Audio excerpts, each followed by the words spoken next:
Alright, so let us now start discussion proper for Prophet 8 or the teacher in the school curriculum. So before we start, no, kindly get of course your module so that you will be guided kung ano yung nagiging takbo nitong video natin.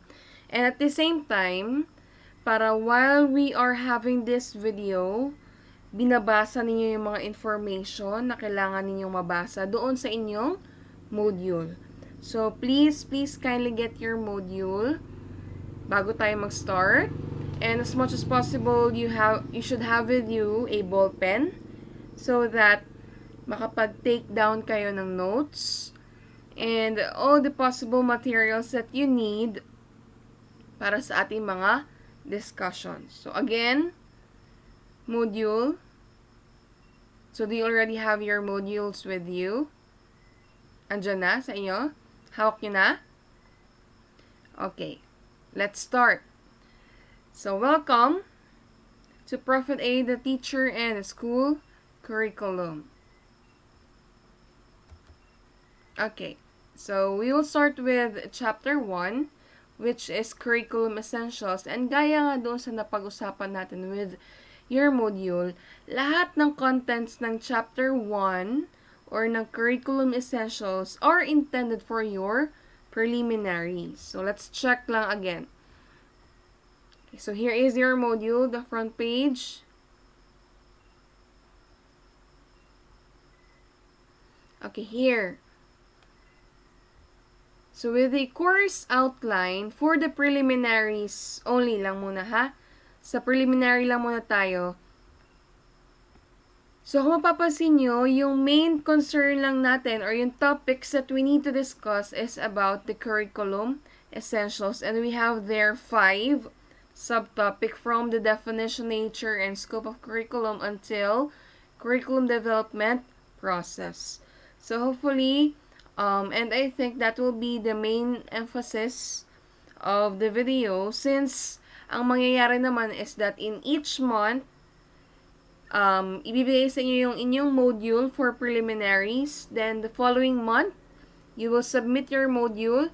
Then, at the same time, bibigyan kayo ng panibagong module which is for your midterms. And the same thing will happen for the other terms. Okay, so again, focus lang muna tayo sa mga topics and concepts for preliminaries. Are you ready? Okay, let's begin. So, chapter 1, curriculum essentials. Pag sinabing essentials, anong ibig sabihin nun? Okay, so pag sinabi natin curriculum essentials, more likely, the foundations, yung mga mahahalaga na dapat nating malaman regarding curriculum, no? So, that is curriculum essentials. So, first lesson is on, dun mo tayo sa lesson 1, the nature, definition, and scope of curriculum. Now, you always remember this one. Gaya ng sabi sa quotation, ito sa baba. Curriculum means different things to different people. Again, curriculum means different things to different people. So, what do you think is the meaning of this quotation here? In your own understanding, ano yung ibig sabihin ng quotation na to? Okay? It could be na, sabi pa nga dito, yung curriculum daw, sa iba-ibang tao is iba-iba yung perspective natin regarding curriculum. Okay, it could be na from one person, iba yung definition niya ng curriculum, to the other is different din siya. Okay, so napaka-broad ng term na curriculum at napakalaki yung sakop ng mga concepts kapag pinag-usapan natin yung curriculum. Okay. So, focus muna tayo on the definitions of curriculum. So, provided here is the different definitions of curriculum. First is that, okay, so sabi dito, the curriculum originates from the word career, referring to the oval track upon which Roman chariots raced. So, I don't know if you were able to watch movies, no? way back before, Romans tend to have this race using yung para sa atin, kalesa. Pero sa kanila, they call it chariots. 'Di ba?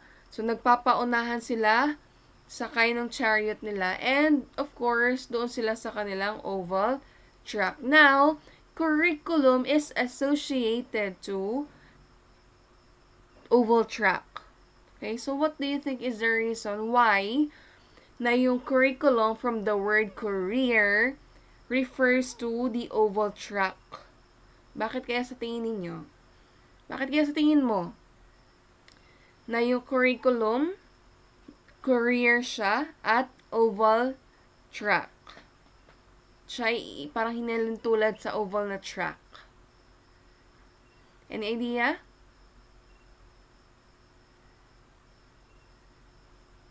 Okay.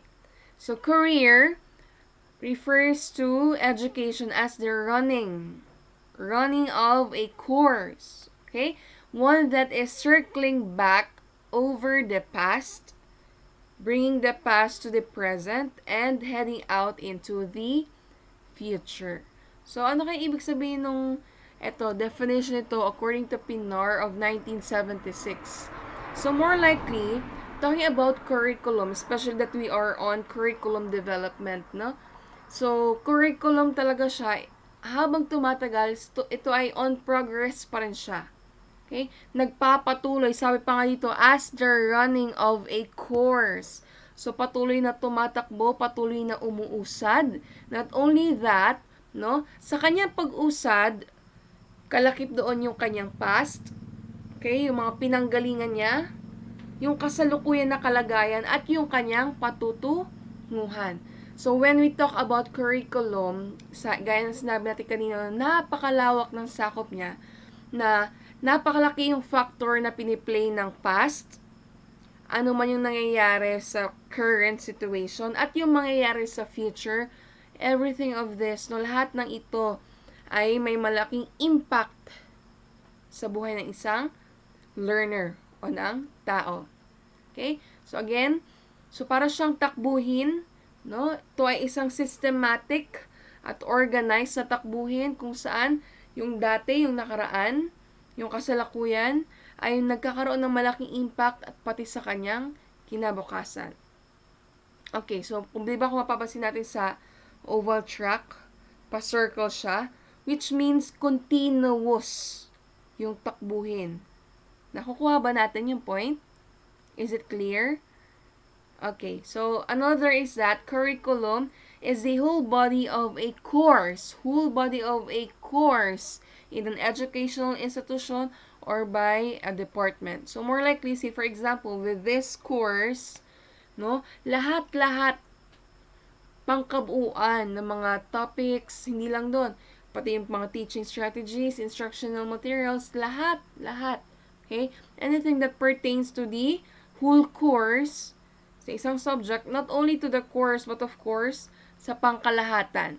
Okay? The whole body of a course. Another definition of curriculum is that curriculum is planned. Okay, yung number 1, kindly check here. So, number 1, another definition of curriculum, ito daw isang planado and a guided set of learning experiences. So, naka-highlight dyan yung learning experiences. So, planado, no, and guided na mga learning experiences and intended outcomes or yung ating objectives o yung ating goals. Again, kapag sinabing intended outcomes, ito yung mga goals, intended learning outcomes, yung mga objective natin, yung gusto nating ma-achieve, okay, formulated through the systematic. Okay, let me highlight the word systematic reconstruction of knowledge and experiences under the auspices of the school for the learner's continuous and willful growth in personal social competence. Okay, so with the curriculum, it is a planned and guided set. Okay, ito ay plinano, guided set siya. Para kanino? Para sa mga learner, for them to have a good learning experience, and not only that, so that they'll be able to reach or to achieve the intended outcomes. Sabi pa nga dito, systematic reconstruction of knowledge. No? So, organized yung pamamaraan natin on how we deliver or help the learners learn. And not only to the knowledge and also their experiences. So, another thing is that, sabi dito, continuous personal, social competence. And of course, the growth of the learners. Nakuha natin yung number 1. Ito ay planado, systematic, no? Tungkol saan? Tungkol sa learning experiences and intended outcomes ng mga learners. Okay, next is that it is a written document that systematically describes goals planned, objectives, content, learning activities, evaluation procedures, and so forth. So more likely, another definition of curriculum is that not only that it is a planned and guided set of learning experiences and intended outcomes for the learners. So, ito rin ay isang written document. Okay? But, yung common word for number 1, number 2 is that they both have systematic na mga terms. So, more likely talaga, pag sinabi natin curriculum, organized, systematic, it could be for the learning experiences of the learners, or it could be a written document as what is stated for number 2, from number 2. Number 3, all. Ito, let me highlight all the experiences that individual learners have in a program of education whose purpose is to achieve broad goals and related specific objectives, which is planned in terms of a framework of theory and research or past, present, professional practice. So, more likely, siya ay similar din naman sa number 1. Why? Because of the word experiences. Diba? Sabi pa sa number 3, pag sinabi natin curriculum, it is all the experiences, lahat ng mararanasan ng mga learners doon sa kanilang pag-aaral. Nakuha natin? So, curriculum, lahat, total experiences of the learners in their education. Okay, o sa kanilang pag-aaral. Whose purpose na yung more likely the main goal is of course to achieve yung learning outcomes. Number 4, it is a plan. Ganun pa rin, similar din siya sa number 1 kasi plan. That consists of learning opportunities for a specific time frame and place. So, the only unique meaning of this definition is that sabi pa nga dito, di ba planado siya? At hindi lang siya basta planado, kundi siya ay napapaloob sa time frame, specific time frame. Okay, a tool that aims to bring about behavior changes in students as a result of planned activity. So, more likely, since curriculum is a planned, okay, it could be a planned and organized learning experience, written document, okay, as long as it will bring about changes in the behavior of the learners. Kaya nang nasabi sa number 4. So, that is curriculum. But, more likely talaga, napakarami ng definition na pwede nating mahanap regarding what curriculum is. But these are only few of the many definitions of curriculum. And later on, mas higit nating mabibigyan ng kahulugan yung curriculum as we go along with our discussion. Is it all clear? Yung definitions ng curriculum. So again, lahat ng isinulat natin dito, these are only few of the many definitions of curriculum. Clear ba? Clear? So highlight lang natin, number 1, a planned and guided set of learning experiences and intended outcomes. It is continuous. It is systematic. Ano pa? A written document that is systematic. Number 3, all the learning experiences that the learner have sa school, no? Na ang main purpose is to achieve the goals. Then, number 4, okay, it is a plan that consists of opportunities in a specific time frame. Okay? Now, main purpose niya rin is to bring about change in the behavior of the students. Claro? Okay. Shall we proceed? So, from the different definitions of curriculum, no, gaya ng sinabi natin kanina, iilan lamang yon yung mga definition na yon sa kung ano talaga yung curriculum. Now, let us try to unlock more terms regarding curriculum. And this time, we will be giving emphasis on the two points of view of curriculum, which is, gaya ng sinabi sa ating PowerPoint, the traditional point of view of curriculum and the progressive point of view of curriculum. Now, let us try to differentiate these two point of views of curriculum. Nakuha? Okay, first is the traditional point of view of curriculum. So, from the word traditional, which means angkaraan, yung dati na pamamaraan, kung paano it could be from the planning, implementing, and evaluating of curriculum. Yung dating pamamaraan. So, as stated, in the early years of the 20th century, the traditional concepts held of the curriculum is that it is a body of subjects or subject matter prepared by the teachers for the students to learn. It was synonymous to the course of study or the syllabus. So, traditionally, yung traditional na point of view ng curriculum is that ito ay subject matter. Okay? Yung subject mismo, yung course. It could be, ito ay yung discipline. Okay? Nakukuha natin yung subject matter na inihahanda ng teacher para sa kanyang mga estudyante. Another is that traditional point of view of curriculum is concerned with the broad historical, philosophical, and social issues and academics. And most traditional ideas view curriculum as written documents or a plan of action in accomplishing goals.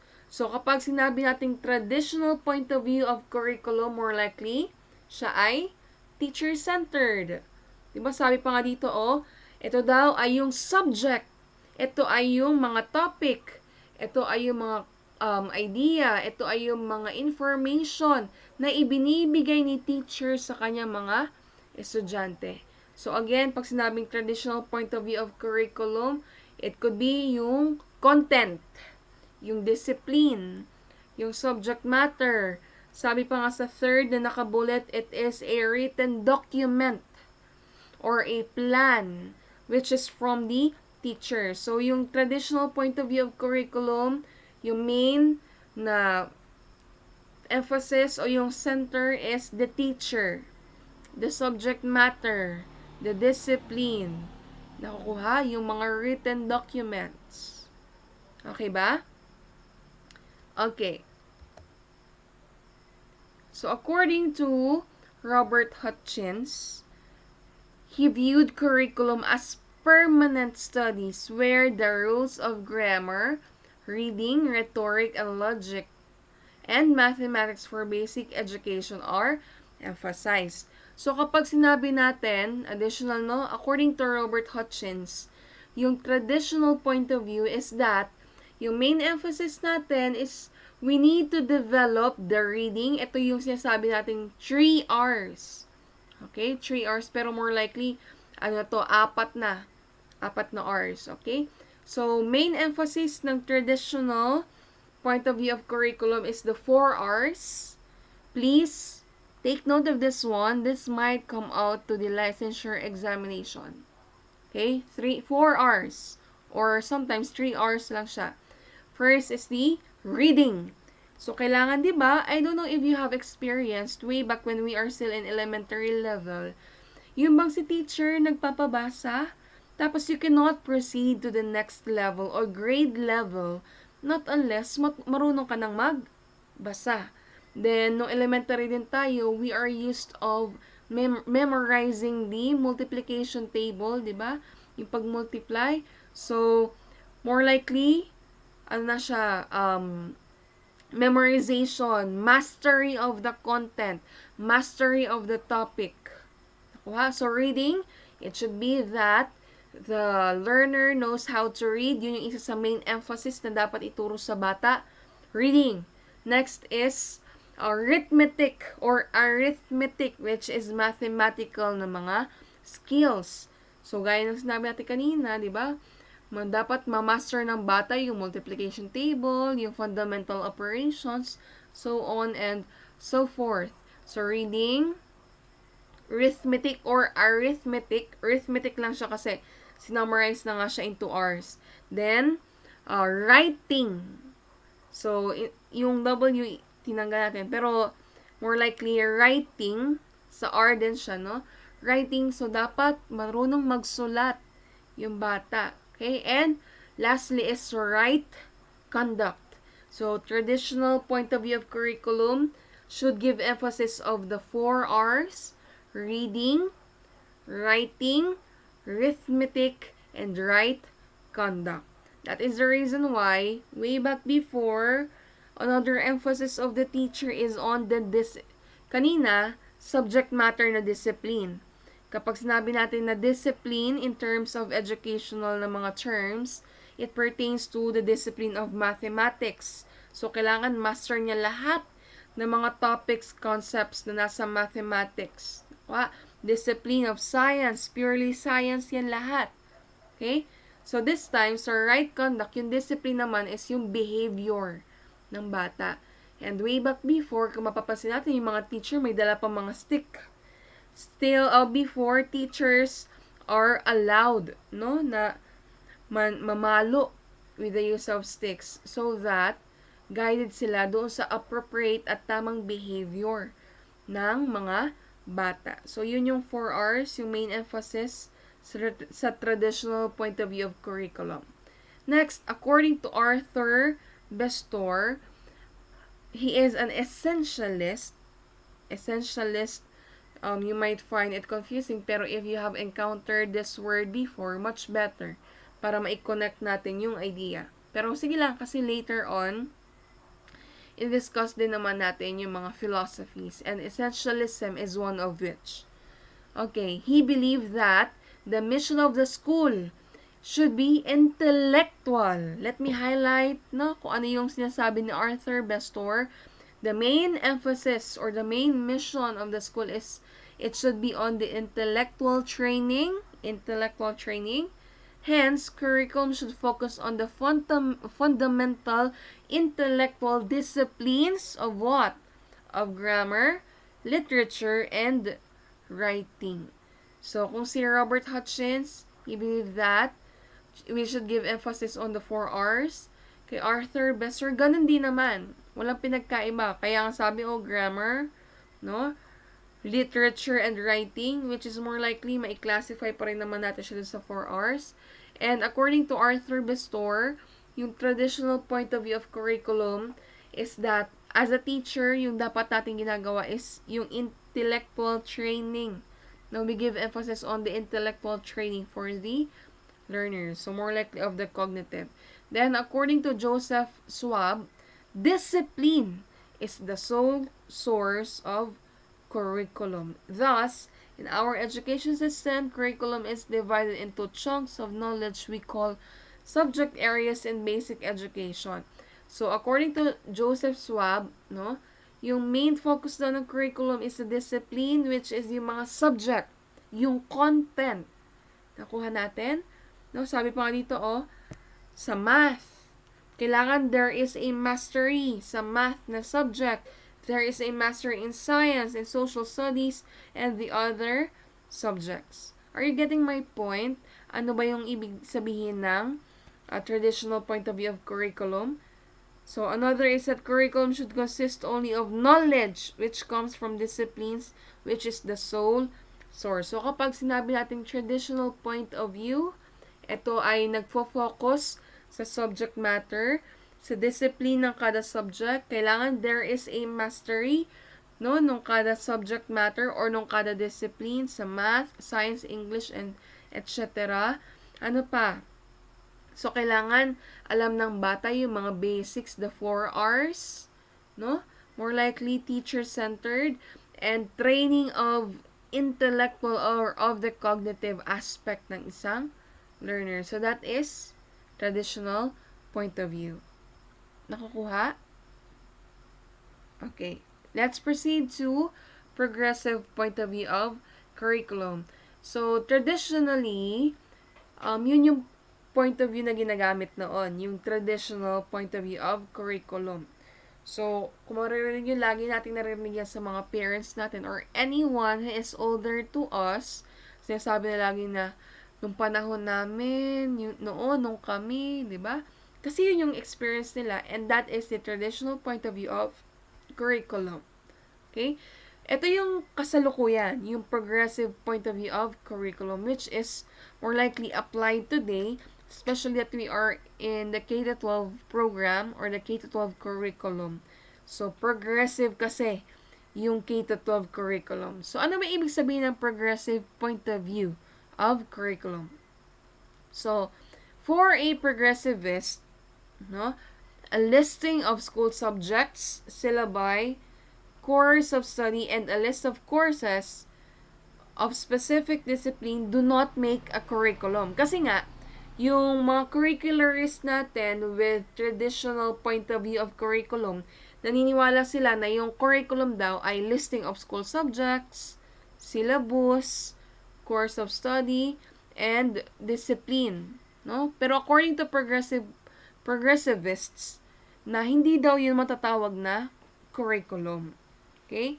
This can only be called, sabi pa nga dito, a curriculum if the written materials are actualized by the learner. So more likely, not unless that all the written documents is given in, when all the written na mga topics or the discipline, the written plans of a teacher, not unless it is implemented, okay, tsaka lang siya matatawag na curriculum. According to progressivist, yun yung mga progressivist, sa progressive point of view, naniniwala sila na kailangang merong implementation, kailangan isinasagawa. Okay? Hindi lang siya basta mastery of the content, hindi lang siya basta mastery of the subject, but rather it should be implemented. Kaya lang sa K-12 curriculum nowadays, di ba? Sinasabi nga natin na it is outcome-based. Kasi sabi natin, not unless that the concepts, information, and ideas are put into action, that's the only time that we can say that a learner is learning. Nakukuha? So that is the main point ng progressive. Curriculum is defined as the total learning experience of the individual. So, hindi lang siya nagpo-focus sa mastery ng topic, ng discipline. Hindi lang siya dapat mastery ng 4 hours. But more likely, in the progressive point of view of curriculum, it is the total or the overall learning experience of a learner. So, according to John Dewey, he believed that reflective thinking is a means that unifies curricular elements. Another, according to Caswell and Campbell, they viewed curriculum as all experiences children have under the guidance of teachers. So, lahat, hindi lang siya yung mastery ng topics, kundi pati yung social na experience, pati yung mga skills, lahat, inside man or outside of the school, na nakakatulong sa bata to learn, that is already considered as curriculum. Then, according to Smith, Stanley, and Shores, they define curriculum as a sequence, no? Pag sinabing sequence, ito ay, what? May pagkakasunod of potential experiences. Ayun. So, the same term na ginamit nila for curriculum is the experience set up in the schools for the purpose of disciplining children and youth in group ways of thinking and acting. And according to Marsh and Willis, they viewed curriculum as the experiences in the classroom, which are planned and enacted by the teacher and also learned by the students. So, ano ba yung common term na meron sa tatlong definitions nito from the different curricularists of progressive point of view? Ano yung main term or yung iisang term or not necessarily na iisa, yung common na term na ginagamit nila to describe what curriculum is? That is what? What word? Starts with letter E. Okay, experiences. So, kapag sinabi natin curriculum, according to the progressivist point of view, no, ng mga progressivist, no, they considered curriculum as the total or the overall learning experience of the learner. Nakakuha? Okay, so curriculum is what is taught in schools, a set of subjects, a content, a program of studies, a set of materials, a sequence of courses, a set of performance objectives, everything that goes inside and outside the school. In short, curriculum is the total learning experiences of the learner under that guidance of the teacher. Nakuha mo? Okay. So, sinasabi ito, curriculum is the overall learning experience of the child. Ito ay mapa sa loob man ng classroom or sa labas ng classroom.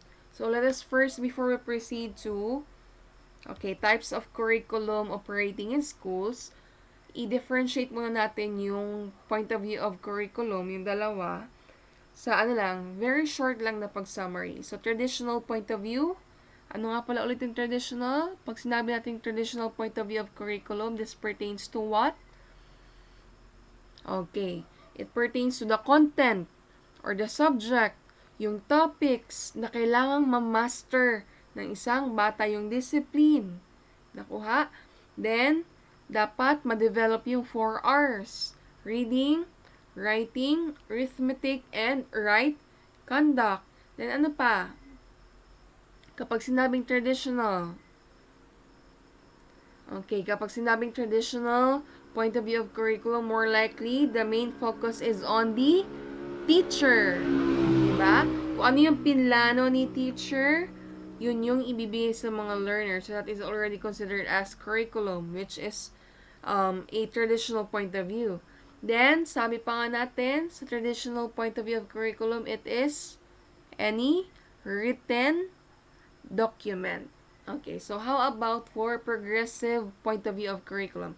So, kapag sinabi natin progressive, this pertains to the total experience or the overall learning experience of a learner. Nakuha? Ito ay learner-centered. Ano pa ba? Ito rin naman ay systematic, of course. Ito ay organized na concepts or organized na curriculum. Okay? Kapag sinabing progressive point of view. So, main emphasis on the learner or the child and the experience of the child. Yun yung binibigyan ng emphasis. Okay, so they still have questions or clarifications regarding the definition of curriculum and also the point of view of curriculum. Is it all clear? Malinaw na? Okay na? So, we proceed to the next topic. Okay. So, for the next video, dito, yung main focus lang muna natin is yung definition, nature, and point of view in curriculum. So, for the next video, ang magiging topic naman natin is on the types of curriculum operating in schools.